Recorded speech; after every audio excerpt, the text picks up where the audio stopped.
강의는 심포삼초 상하에 대해서 강의를 하겠습니다.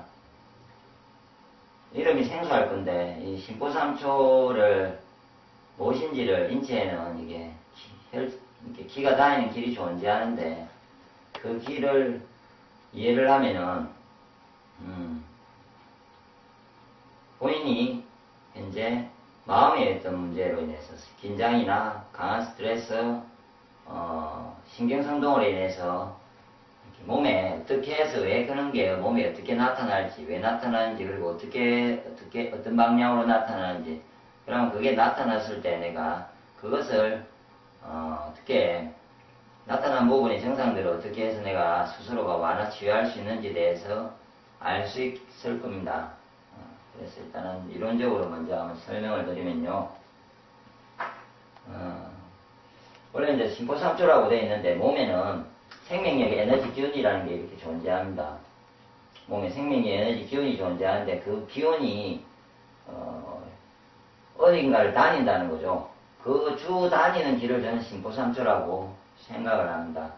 그러면 그 그림을 이렇게 이제 이 그림을 보면요 이해가 될 건데 내 몸에서 내가 이렇게 나무를 그려봤습니다. 그럼 제 몸 어딘가에서 생명력 에너지 기운이 어딘가에 모여 있을 거고 존재할 거라고요. 그럼 그 존재하는 기운들이 처음에 움직임을 할 때, 나타낼 때 어떤 나무에 있던 줄기를 타고 올라가서 각자의 있던 나무 큰 줄기를 따라가서 이렇게 나무 통을 따라서 올라가서 각자의 줄기를 이렇게 가집니다. 그럴 때 첫 출발할 때 그 나무 원래 그 부분을 통과할 때 그 중심 부분이 제가 보기에 이렇게 물이 올라갈 때 이 중심 부분을 상하라고 보면 됩니다. 심포삼초라고 보면 되고 그것이 올라가서 일단은 문제가 이쪽에서 잘 올라가져야 그 다음에 각 오장육부에 오장오부죠. 목화 토금수 장부에 다 이렇게 골고루 공급이 되는 이 부분을 있을 겁니다. 있다고 친다면 그 부분이 심포삼초입니다. 그리고 심포삼초하고 생명의 에너지 기운하고 가장 영향을 주는 그 중에 인간의 마음, 혼이라고 하는 마음, 내 어떤 감정이나 이런 부분이 존재하는데 그것이 가장 영향을 주는 데가 오행의 목화토금수보다는 심포삼초에다가 기가 다니는 길에다가 먼저 영향을 주고 그것이 바로 내 몸의 전체 생명의 에너지 기운의 어떤 부분을 있고 없고에 만드는 데 엄청난 강한 역할을 합니다. 예를 들면요. 그냥 쉬운 예로 본인이 갑자기 스트레스를 받으면 기운이 확 빠지지 않습니까? 그럴 때 어떻게 해소를 할 수 있습니까? 내가 마음의 기운이 문제가 갑자기 왜 빠질지를.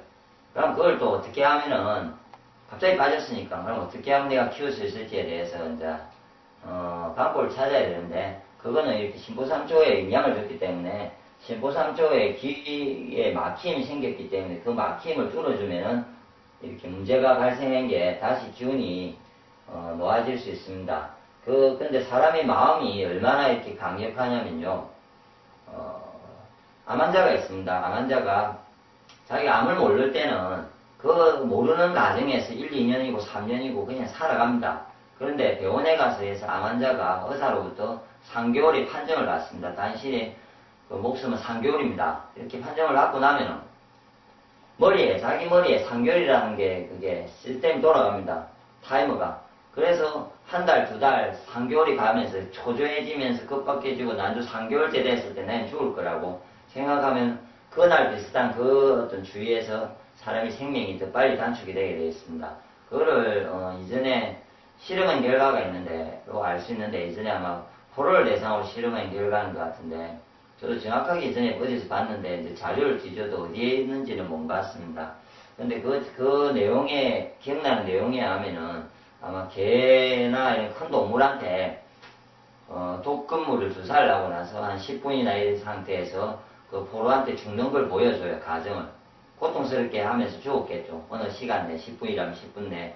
그러면서 그 포로한테 식염수를 주면서 식염수를 주사하고 나서 얘가 그 독극